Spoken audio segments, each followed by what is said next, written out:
गुरु साक्षात् परब्रह्म तस्मै श्री गुरवे नमः। मंच पे उपस्थित सभी आदरणीय और हॉल में आए हुए हमारे सभी अतिथि लोग, आप सबको सादर नमन, अभिवादन। मेरे लिए अत्यंत गौरव की बात है कि मुझे आदरणीय श्री सुशील पंडित जी का परिचय करने का अवसर मिला। आदरणीय सुशील जी का कार्य का बहुत बड़ा विस्तार है। देश भर में, बाहर, समय कम है, संक्षेप में कहना, आप कश्मीरी हिंदू जिन्होंने 1990 के दशक में कश्मीर घाटी में हिंदुओं पर हुए अत्याचार को झेला है और उसी से प्रेरित होकर हम सभी हिंदुओं के रक्षा के लिए बीड़ा उठाया और रूट्स इन कश्मीर नामक संस्था की स्थापना की और कश्मीरी पीड़ित हिंदुओं के हितों की रक्षा की लड़ाई को धार दिया और वो अनवरत जारी है। आप कश्मीर मुद्दों के निश्चित रूप से बहुत अच्छे जानकार हैं। आप सभी लोग इनको टीवी चैनल पर डिबेट में हमेशा देखते हैं। आप strategic media planning and communication subject में, कॉरपोरेट जगत में और अन्य शैक्षणिक संस्थाओं में अध्यापन का कार्य भी करते हैं। सुशील जी, हम आपको अपने बीच पाकर अत्यंत अभिभूत हैं और आपको सुनने के लिए हम सभी लोग बहुत बेताब हैं। तहे दिल से आपका स्वागत करते हैं। प्लीज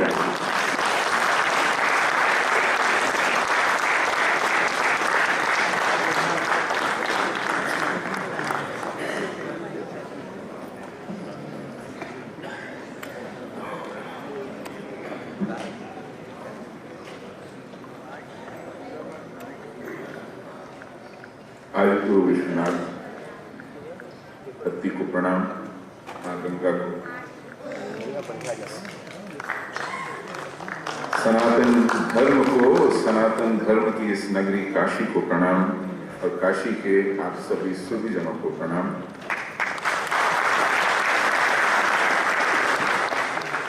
मंच पर आसीन हमारे ऋषितुल्य भाई शंकर जी को सर्वप्रथम और मंच पर अन्य सभी मेरे अग्रज अनुज, आप सबको हृदय से प्रणाम। रोटरी कुल के आप सभी संयोजकों को, अथक परिश्रमियों को प्रणाम। मैं अनुग्रहित हूँ आज इस अवसर को पाकर। पहले भी एक अवसर गंवा चुका हूँ, आज उसी का प्रायश्चित करने आया हूँ।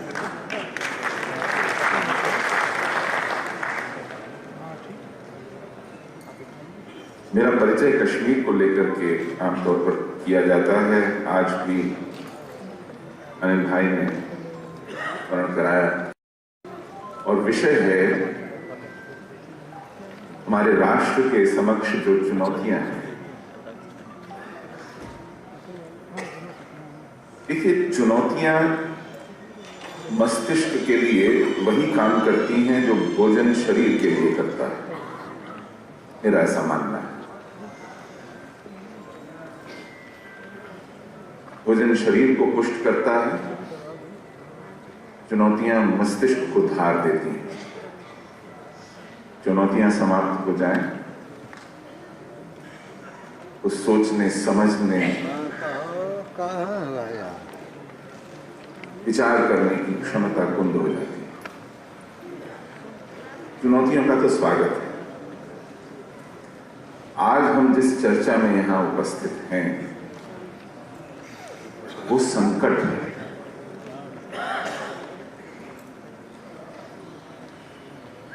वो अस्मिता का संकट है।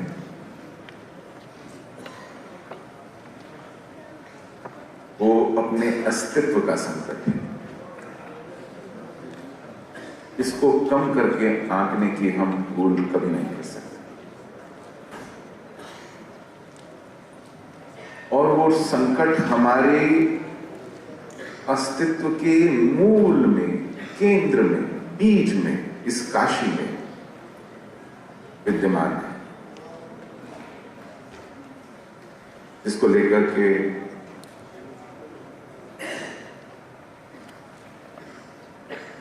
श्रीमान हरिशंकर जैन जी और विष्णु जैन जी जूझ रहे हैं, वो एक प्रतीक मात्र है। वो उस संकट की एक झलक है। उस संकट की एक झलक आज मेरे साथियों ने भी देखी जब वो दर्शन करके लौटना चाहते थे और घंटों तक नहीं लौट पाए।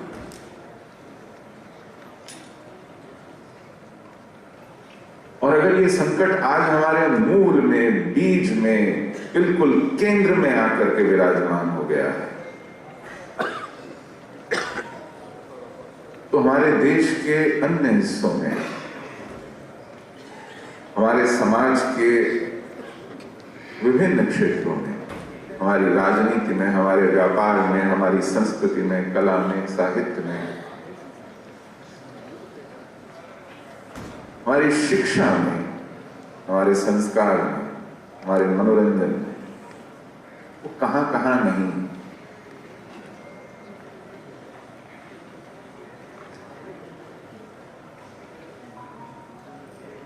साथ में यह भी पूछा गया कि समाधान क्या है।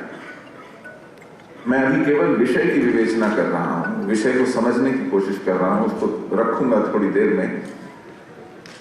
हालांकि मैं जानता हूं समय बहुत कम है और आप सबको पुष्पेंद्र जी की प्रतीक्षा है।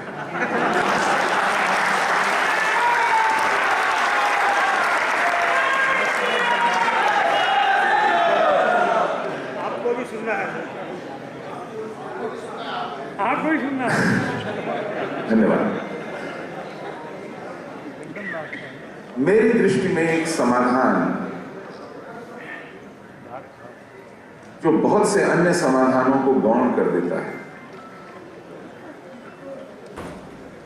वो ये है कि हमारे चारों ओर जो वातावरण में विमर्श है वो क्या है,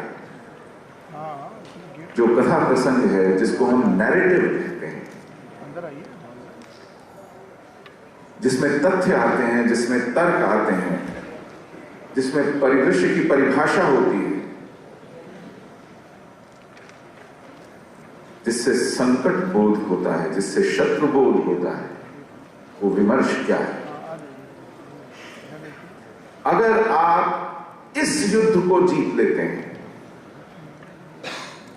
अगर आप विमर्श को साध लेते हैं, अगर आप जो कहना चाहते हैं वो आपको सुनाई पड़ने लगता है, तो आप युद्ध आधा जीत चुके हैं।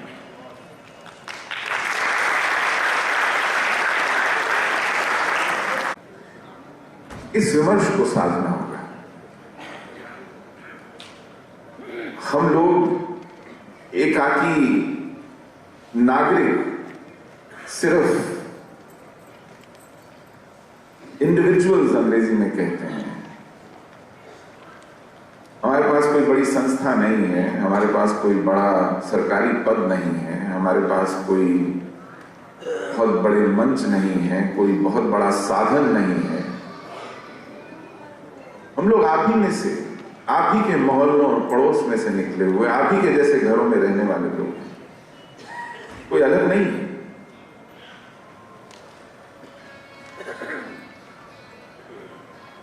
आवश्यकता तो ये थी कि समाज में जो संगठित और संयोजित क्षमता है, जो कहीं सरकारों में भी होती है, कहीं गैर सरकारी संगठनों में भी होती है, कहीं संस्थानों में होती है, वो इस विमर्श को लेकर सजग हो, वो इसका संचालन करे, इसका पोषण करे, इसमें योगदान दे, इसमें तथ्य जुटाए, इसमें तर्क जुटाए, उसको धार दे। और जिस विमर्श से हमारा सामना है उसको कुंद करे। वो नहीं हो रहा है, और जब वो नहीं होता है तो प्रकृति तो कहते हैं नेचर अबोर्स वैक्यूम। प्रकृति तय करती है, वो ढूंढ लेती है किसी पुष्पेंद्र कुलश्रेष्ठ को।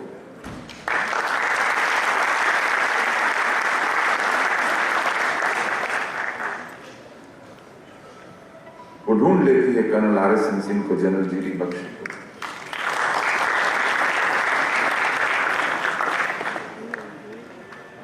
और एकदम से लगने लगता है कि मानो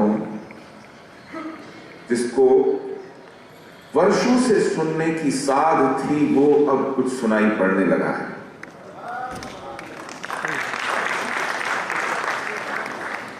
ये है विमर्श का करिश्मा, ये है इसका जादू। क्योंकि मुझे नहीं लगता कि हमें किसी को उपाय चम्मच में रखकर पिलाने की आवश्यकता है। आप सब बुद्धि संपन्न हैं, आप सब में अपना अपना विवेक है, आप सबका अपना अपना अनुभव है, आप सब अपने अपने क्षेत्रों में सुबह से शाम तक जूझते हुए बहुत कुछ सीखते हैं, बहुत कुछ जानते हैं, बहुत कुछ लिखते पढ़ते हैं, समझते हैं। आपको हम कोई नया सच बतलाने आए ऐसी बात नहीं है।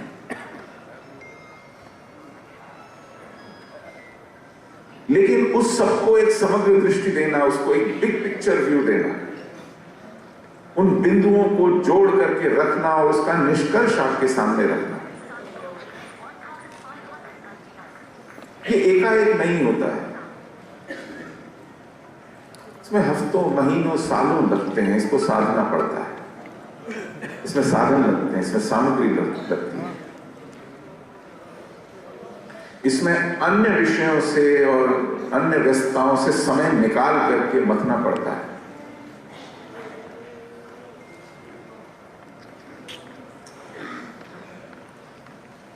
मैं वर्षों तक ये सोचता रहा कि हम लोग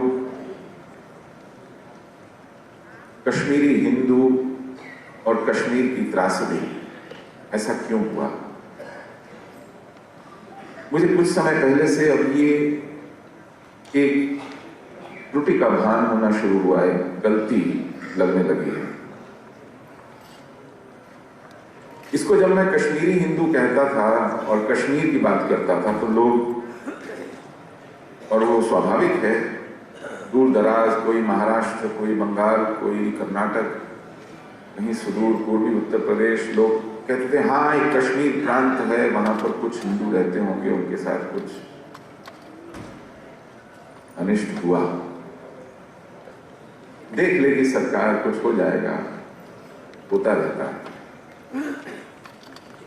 ये एक स्टैंड अलोन इवेंट, अपने आप में एकाकी घटना, एक ऐसी दुर्घटना घट गई 1990 में, ऐसा लोगों को लगने लगा।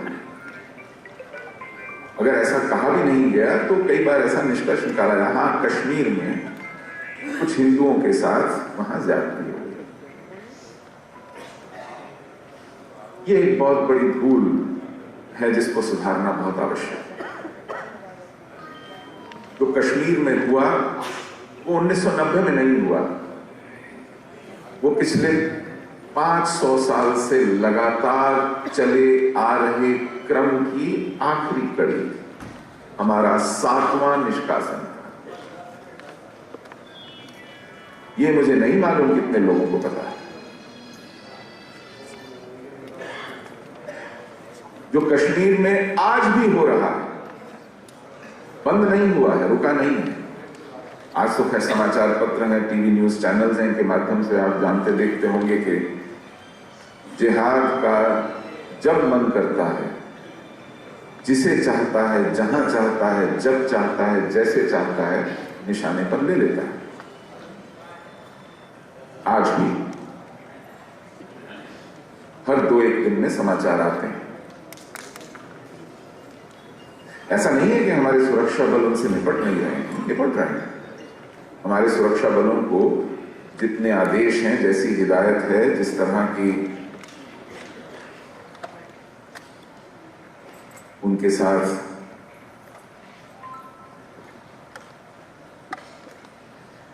लिमिटेशंस हैं, सीमाएं हैं, उन सीमाओं के भीतर रह करके वो बहुत बढ़िया काम कर रहे हैं। लेकिन वो सीमाएं हैं। एक समय था जब कैसो हुआ करता था, कॉर्डन एंड सर्च ऑपरेशन। जहां संदेह होता था वो जगह घेर ली जाती थी।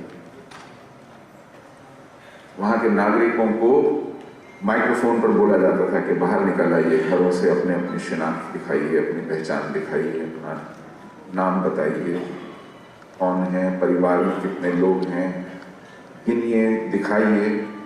और उसके बाद जब वो आ जाते थे, उनकी तलाशी हो जाती थी, तो फिर घरों की तलाशी ली जाती थी हथियार देखने के लिए, छुपे हुए आतंकवादियों को देखने के लिए। इसको कॉर्डन एंड सर्च ऑपरेशन कहते थे।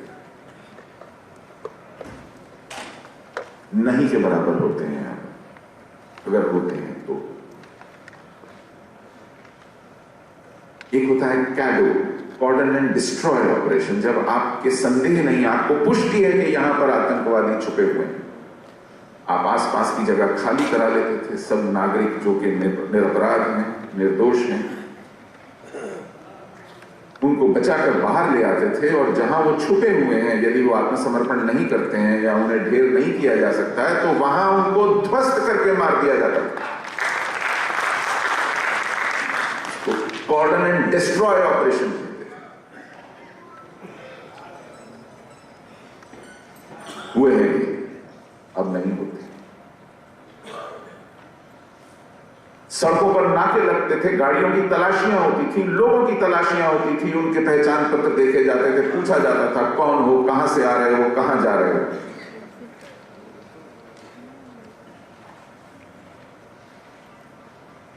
बहुत अरसा पहले नहीं के बराबर हो गए हैं।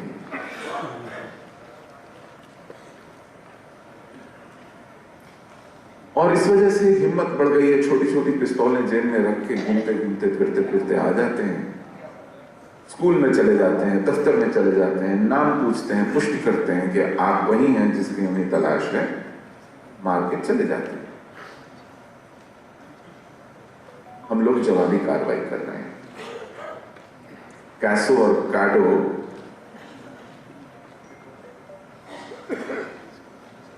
अपनी तरफ से इनिशिएटेड की गई कार्रवाई, वो जवाबी कार्रवाई नहीं।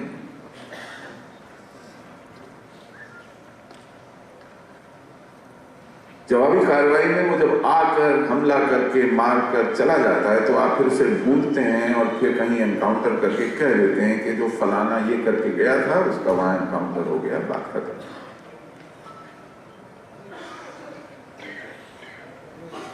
कश्मीर में ऐसा नहीं है कि कुछ बदला नहीं है, बहुत कुछ बदला। कश्मीर में जो निर्णय हुए हैं, बहुत साहसिक निर्णय हुए।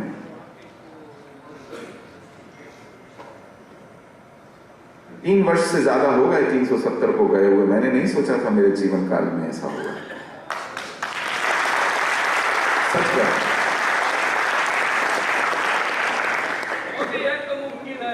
इस नगरी में खड़ा हूं, आपने जिस सांसद को चुन के भेजा है, उसकी इच्छा शक्ति को नमन।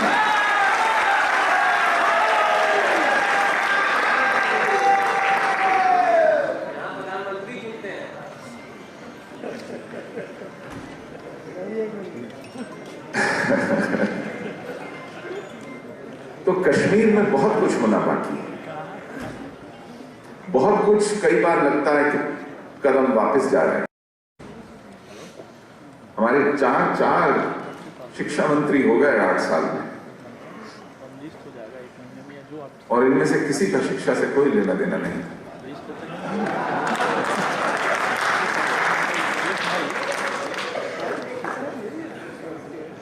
नहीं, मैं सच में अगर इससे पीड़ित नहीं होता तो मैं भी आज आपके साथ हंस लेता।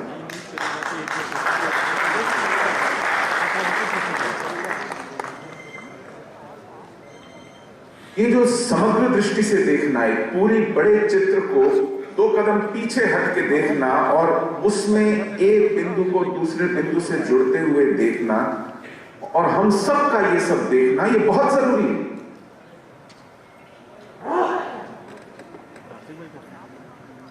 सात 712 ईस्वी में सिंध में जब मोहम्मद बिन कासिम आया, उसने क्या किया? ये पवन जी अपने क्लास में बताएं और हम सब मान लें तो बहुत अच्छा हो।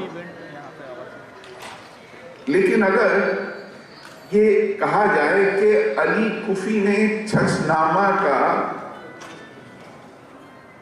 अनुवाद करके लिख करके बताया है, ये अली कुफी उसी का आदमी है, मोहम्मद बिन कासिम के ही तबके से आता है,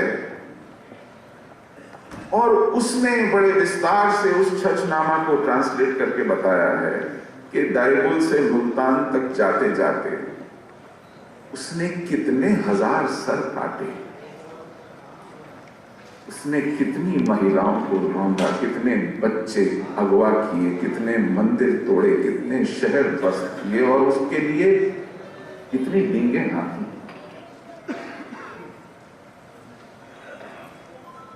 इसका हिसाब रखना जरूरी है। अगर हरजी कहते हैं कि हमें हिसाब बराबर करना है, तो हिसाब रखेंगे नहीं तो हिसाब बराबर कैसे करेंगे?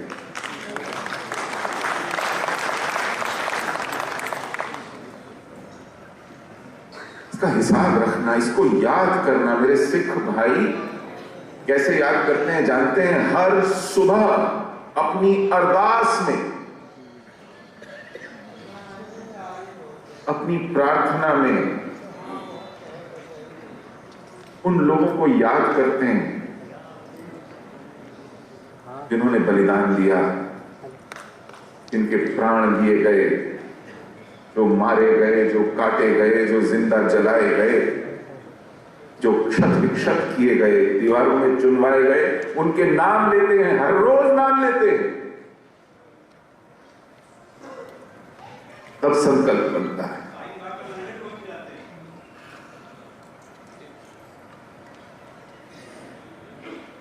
मैंने कहा ना, चित्र को बड़ा देखने की आदत कीजिए। एक घटना, दो घटना। मैं गुरु तेग बहादुर का दिया हुआ शीश कभी नहीं भुला पाऊंगा।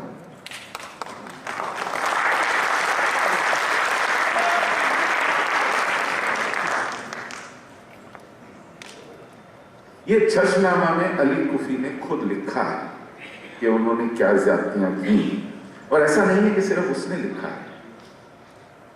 अल बालादुरी ने उसकी पुष्टि की है, उसने भी एक अलग जगह यही सब लिखा है। तो जैसे वकील पुष्टि का सबूत देखते हैं, कोरोबरेटिव एविडेंस देखते हैं, आप में अगर वो अभ्यास आ जाए पुष्टि करने, देखें इतिहास में स्रोतों को, प्राइमरी सोर्सेस को देखें, बड़ा रोमांच आता है, पीड़ादायक है, समय लगता है, लेकिन संतोष मिलता है, जानने का संतोष।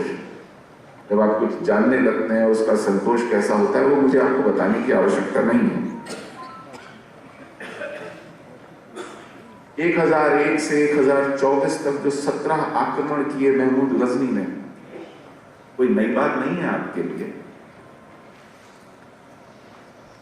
लेकिन वो उसके लोगों ने कहां दर्ज की? तारीख यामिनी, उसके अनुवाद उपलब्ध हैं और उसमें ब्यौरा है। ये केवल मुंह चलाने की बात नहीं है।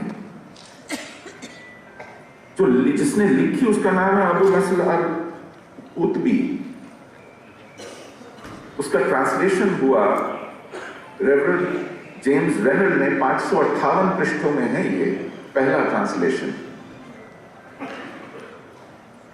तारीख यामिनी का। मैं उसमें से एक घटना बताता हूं। थानेसर है, हरियाणा में एक शहर है, आज भी है, घग्गर बहती है उसकी बगल में, नदी है। जब उसने वहां हिंदू काटने शुरू किए, सुनिए भाई, तो नदी खून की बन गई, पीने लायक पानी नहीं रहा उस हफ्ते में। और वो ये लोग थे जो सैनिक नहीं थे, जो उससे बचकर भाग रहे थे, आम नागरिक थे। वहां एक मंदिर था इसको चक्रस्वामी मंदिर कहते हैं, विष्णु का था। हमारे चक्रधर तो विष्णु हैं। उसको कैसे ध्वस्त किया उसका ब्यौरा जानना चाहिए। उसने केवल सोमनाथ नहीं लूटा, लेकिन यह भी जानना चाहिए कि वो 3 बार अपने आक्रमणों में विफल हुआ। लाहौर में त्रिलोचन पाल राजा था और कश्मीर का राजे को उसने मदद के लिए बुलाया। संग्राम राज कश्मीर का राजा था और दोनों की सेनाओं ने मिलकर उसको 1015 में दौड़ाया गजनी तक। जब उसको पता चला कि कश्मीर के राजा ने मदद की है त्रिलोचन पाल की उसको हराने में, तो वो कश्मीर पर चढ़ दौड़ा 2 बार, 1021 में और 1024 में। 1024 में तो उसको भागने का रास्ता तक नहीं मिला, 6 महीने तक भटकता रहा। कश्मीर पर उसके 2 आक्रमण हुए, दोनों विफल हुए। हमारा इतिहास हमको हमारी सफलताओं के बारे में कम बताता है। इसीलिए ये प्रश्न उठते हैं, हिंदू कब काटेगा?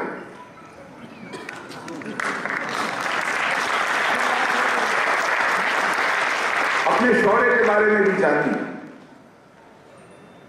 ये रक्त रंजित इतिहास केवल हमारी पराभव का नहीं, इसके बारे में बताया नहीं जाता। यही महमूद गजनी 1030 में मर गया, 1032 में उसका बेटा, उसका भतीजा आया सालार मसूद। आदत पड़ गई थी, जैसे सर्दियों की छुट्टियां बिताने आते थे मैदानों में, चले आए एक और लश्कर लेकर लूटने में। और यहीं बहराइच में सुहेल देव पासी ने 30,000 का लश्कर काट के गाड़ दिया।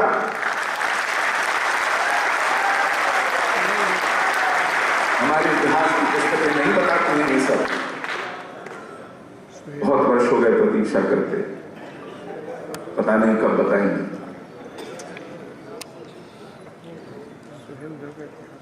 उसका प्रभाव ये रहा कि 150 साल तक अफगानिस्तान से किसी पठान ने आने की जुर्रत नहीं की। उसके बाद हमारे इतिहासकार टाप के सीधा मोहम्मद गौरी पर आते हैं। आप सोचिए, 1032 में सालार मसूद और फिर 1192 में मोहम्मद गौरी। कोई पूछे कि भाई 162 वर्ष भूल रहे थे क्या अफगानिस्तान के लोग भारत को?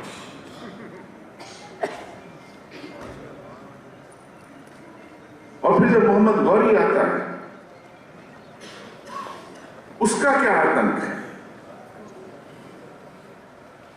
उसके बारे में भी देखिए। ये बहुत हमारे लिए और हम सबके लिए ये रुचि की बात होनी चाहिए कि हम अपने इतिहासकारों को एक तरफ रख दें कुछ समय के लिए। हम ये देखें कि वो अपने मुंह से अपने बारे में क्या कहते हैं, और उसके लिए बहुत साक्ष्य उपलब्ध हैं, पूरा साहित्य उपलब्ध है, पूरी टेक्स्ट है।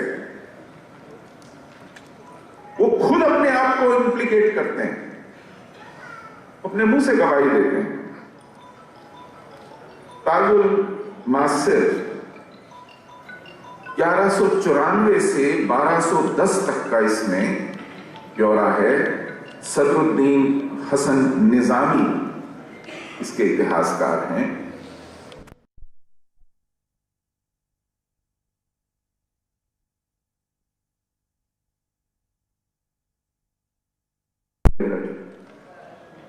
और उन सब मंदिरों को तोड़कर मस्जिदें बना दी गई। किसी एक मंदिर का प्रश्न नहीं है ना जैन, ये तो एक ट्रैक रिकॉर्ड है। ऐसा नहीं है कि उन्होंने किसी एक मंदिर को टारगेट किया हो। जो वो करते आए हैं, जहां जहां जगह जगह किया है, वही यहां भी किया, वही वहां भी किया। इसलिए बिग पिक्चर व्यू, एक बड़े चित्र को समग्र रूप में देखने की आवश्यकता है। मेरठ दिल्ली के पास है। हस्तिनापुर जो हुआ करता था वो मेरठ के ही बहुत पास है। दिल्ली तो इंद्रप्रस्थ थी। और अगर मैं वो संदर्भ लूं तो महाभारत का काल था। महाभारत का काल आज से 5000 साल वर्ष से भी पहले का था, अगर आज के इतिहासज्ञों की काल गणना पर विश्वास किया जाए। तो अगर 5000 वर्ष पहले दिल्ली और उसके आसपास के क्षेत्र में वह संस्कृति थी जो आज तक अविरल अक्षुण चली आ रही है, तो मुझे उस क्षेत्र में प्रमाण क्यों नहीं मिलते उसके? दिल्ली के 100 किलोमीटर रेडियस में, 200 किलोमीटर रेडियस में, किसी भी दिशा में आप मुझे एक 100 साल पुराना मंदिर नहीं दिखा सकते। मैं आपको 800 साल पुरानी मस्जिद दिखा दूंगा, मैं आपको 250 साल पुराना गिरजा दिखा दूंगा। और जिस संस्कृति का यहां बीज था, जो यहां की स्थानीय संस्कृति थी, उसके एक पुराने मंदिर का अवशेष भी नहीं है। और यह बात हमको कचोटती नहीं। 800 साल में पहला मंदिर जो बना दिल्ली में, 1934 में बनना शुरू हुआ, लक्ष्मी नारायण मंदिर, जिसको बिरला मंदिर भी कहते हैं, 1939 में बनके पूरा हुआ। 800 साल में वो पहला मंदिर बना। कल्पना कीजिए कि मेरे पूर्वजों ने, आपके पूर्वजों ने क्या काल, क्या समय देखा होगा।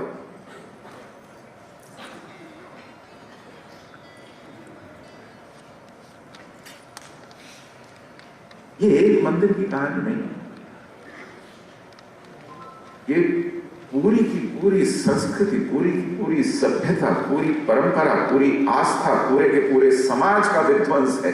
ये हिंदू विध्वंस की कहानी, ये कश्मीर विध्वंस की, सिंध के विध्वंस की, काशी के विध्वंस की, मेरठ के विध्वंस की कहानी नहीं है।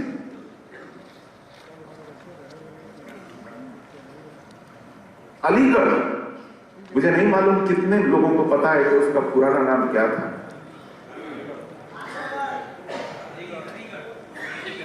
कोल था इसका नाम। इस पर चढ़ाई की थी 1194 में, और तलवार की नोक पर वहां पर धर्मांतरण करवाया गया था। और जिसने धर्मांतरण करने से मना कर दिया, उसका सर धड़ से अलग कर दिया गया था।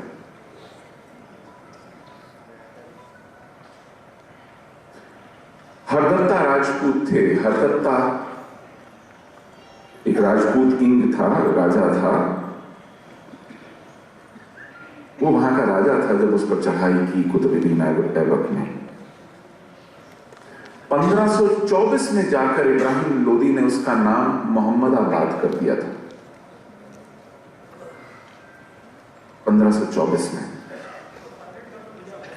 और बरगुजर राजा बहादुर सिंह, जो सूरजमल जाट और जयसिंह के साथ मिलकर के जिन्होंने विद्रोह किया अपने स्वामित्व के लिए, वो लड़ाई 1753 में लड़ी गई, उसी अलीगढ़, उसी कोल में।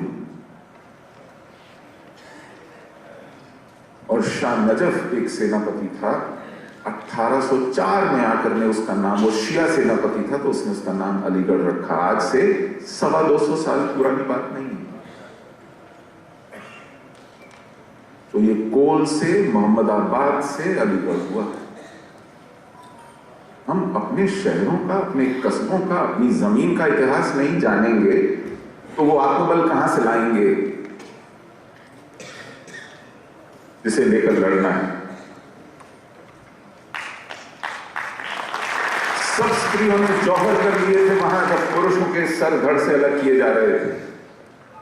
हमने जौहर सिर्फ राजस्थान में सुने हैं, चित्तौड़ में सुने हैं। अलीगढ़ का जौहर कोई चर्चा नहीं करता। अलाउद्दीन खिलजी, मैं सिर्फ कुछ, जैसे देगची में चावल पक गए कि नहीं तो 2 दाने उठा करके देखे जाते हैं, मैं आपके पास ये सिर्फ 3-4 उदाहरण स्वरूप रख रहा हूं। वसाफ अब्दुल्ला है उसका हिस्टोरियन, उसका इतिहासकार। तहरीक वसाफ लिखी है उसने, 5 खंडों में उपलब्ध है। 1299 में वो गुजरात की ओर कूच करता है।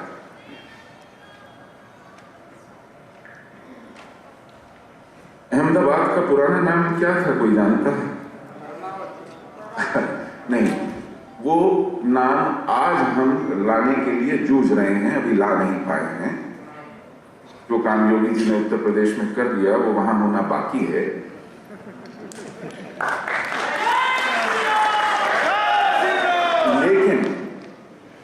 लेकिन जिसको हम आज अहमदाबाद कहते हैं, उसका नाम था असापल्ली।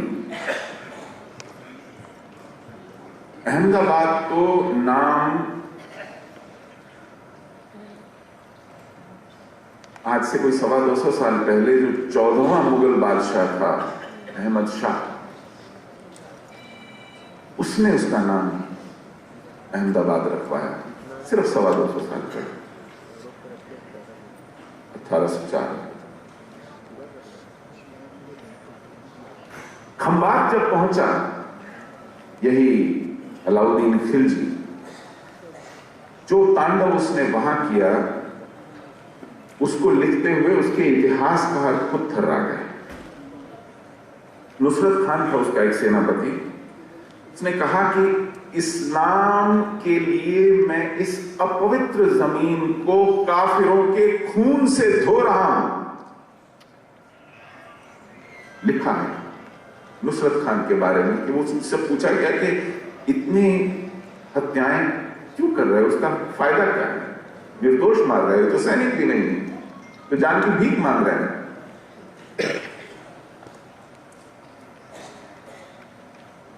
20,000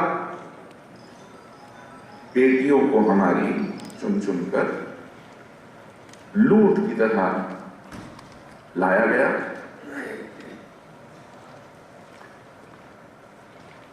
और 20,000 बच्चे, अबोध बच्चे अगवा कर लिए गए। सब एडल्ट मेल्स मार दिए गए।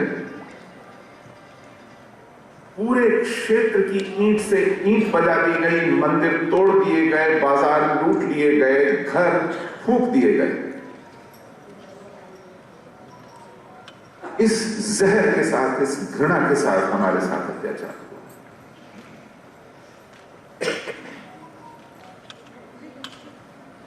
मैं अपनी बात समाप्त करता हूं। हमने एक फैसला किया है, मैंने, मेरी टीम ने, 19 जनवरी को हम अपना निष्कासन दिवस हर साल याद करते हैं। जहां जहां भी हैं, बिखर गए हैं दुनिया भर में, देश भर में, छोटे छोटे समूहों में एक दूसरे से मिलते हैं, पूछते हैं कि भाई 19 जनवरी को तुम कहां थे, तुम्हारे साथ क्या हुआ, अब हम कहां हैं, क्या करना है। चर्चा होती है साल दर साल। लेकिन इस 19 जनवरी को हम लोग कुछ अलग करेंगे और मैं वापस लौटता हूं विमर्श पर, नैरेटिव पर।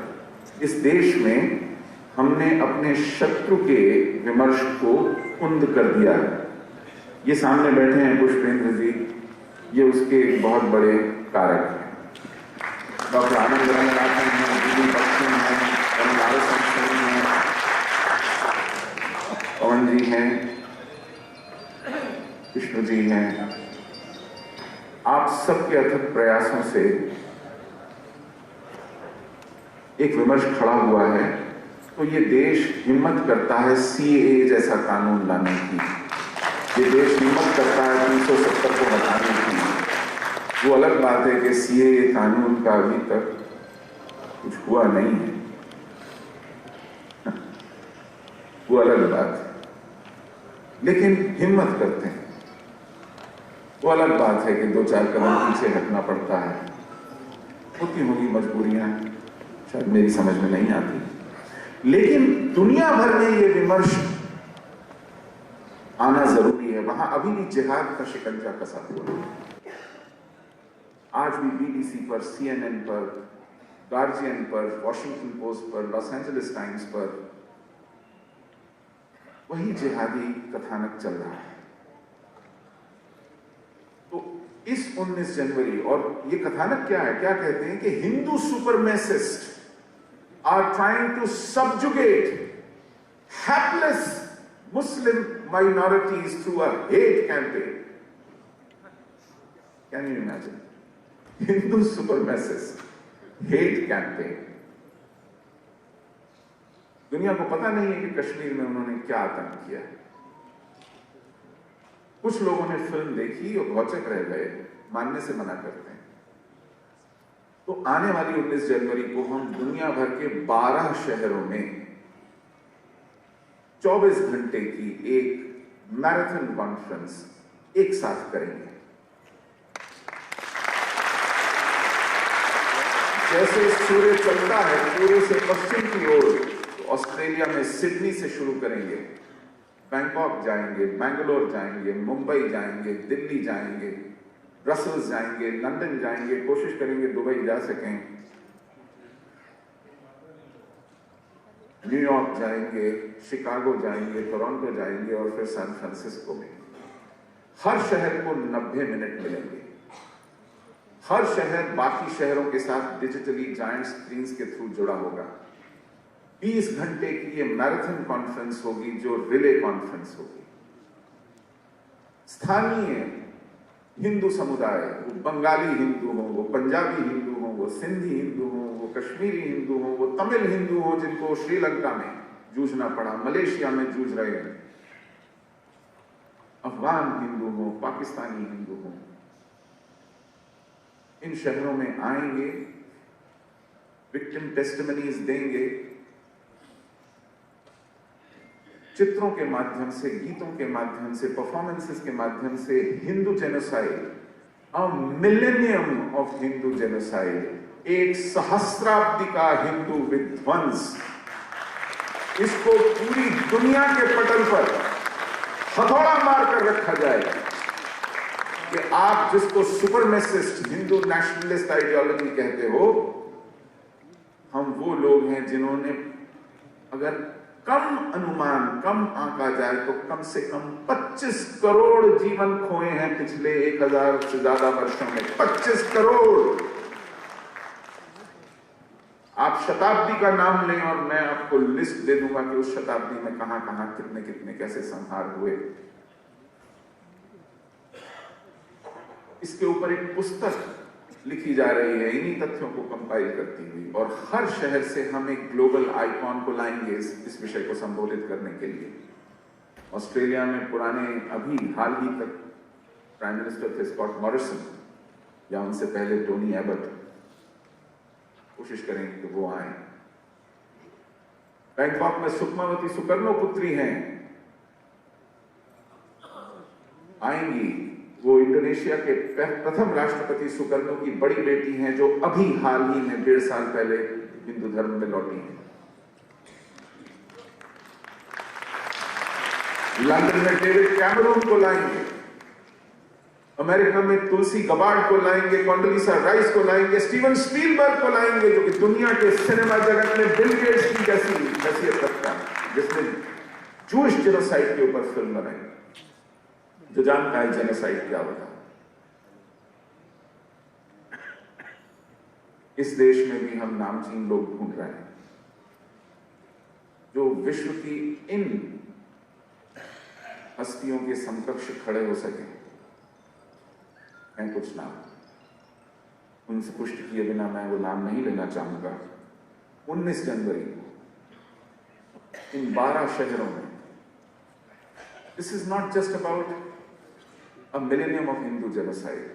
This is celebrating the survival after a millennium of Hindu genocide. कहेंगे कि हम 100 करोड़ हिंदुवाद के 1000 वर्ष की प्रताड़ना के बावजूद आज खड़े हैं और ये घोषणा करते हैं कि हमारे साथ ये बंद हो। पाकिस्तान में हर साल 1000 बच्चियां उठा ली जाती हैं अपनी इच्छा के विरुद्ध, उनको इस्लाम कबूल कराया जाता है, उनकी प्रौढ़ मुसलमानों से शादी करा दी जाती है। आज भी चल रहा है। आज भी बांग्लादेश में एक डेमोग्राफर है, ढाका यूनिवर्सिटी में पढ़ाते हैं, मुसलमान हैं, कहते हैं हर रोज बांग्लादेश से 600 हिंदू गायब हो रहे हैं, 600 हर रोज, और यही चलता रहा तो 2050 तक हिंदू गायब हो जाएंगे बांग्लादेश से।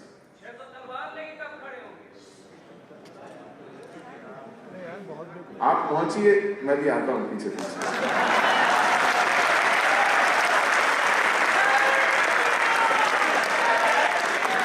करना पड़ेगा।